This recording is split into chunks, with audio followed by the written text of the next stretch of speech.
Here I am, standing on the edge of this cliff, looking out at this landscape that looks so enormous, it doesn't even look real. This is Yosemite.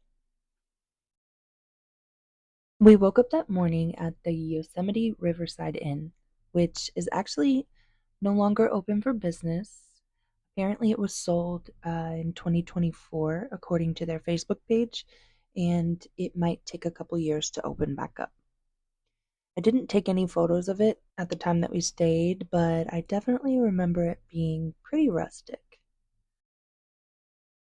I found these old photos online, and they're pretty much exactly how I remember it, with lots of knotty pine wood wall panels and quilts for bed covers, red exterior, and definitely a little dated. Apparently, there were more modern rooms on the property, but we had reserved the riverside cabin, which was more on the rustic side.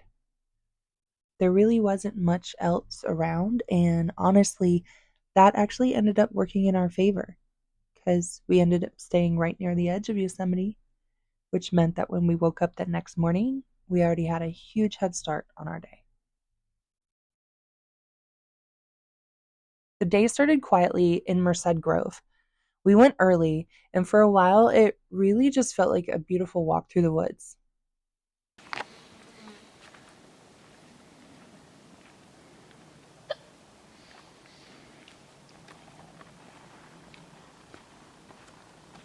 And then there they were, the giant sequoias. These enormous ancient beings that rise out of the forest like they've been standing there waiting for us.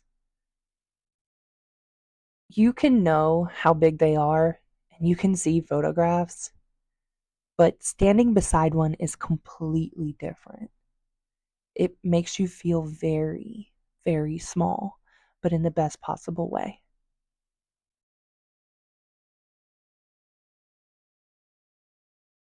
From there, we saw another side of Yosemite. We stopped at an overlook where fire had completely reshaped the landscape. There were blackened trunks and old stumps, but also grasses and new growth spreading through all that open space.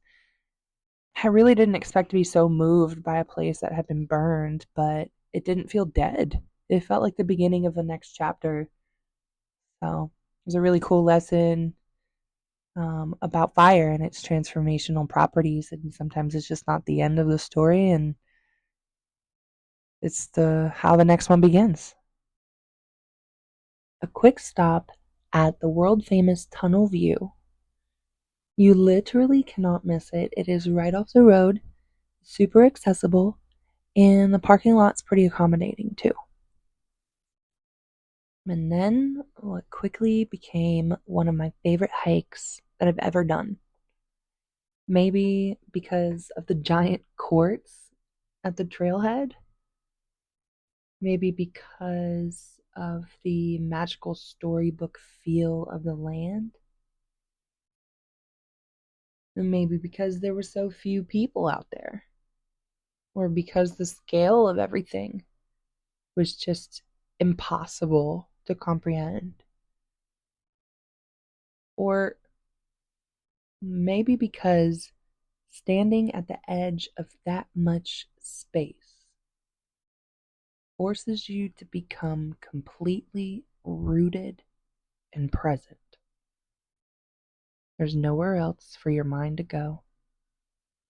All I can remember is breathing, making sure that my feet found solid ground underneath me and rooting myself into that, trusting my body to connect with the earth, and eventually just surrendering to the moment and leaning in. I felt tiny, but not small, not insignificant. More like I'd been reminded that I belong and that I am always, always growing and learning and becoming stronger, better versions of myself. Somehow, after that remarkable experience, Yosemite still had more gold to show us. And we ended our first day at Glacier Point as the light began to fall across the valley. Half Dome was right there in front of us, bathed in alpine glow. The granite was changing colors, and the whole place just seemed to soften. But Yosemite really feels otherworldly to me, like we'd driven into a portal and stepped into this world that belonged to dragons and giants.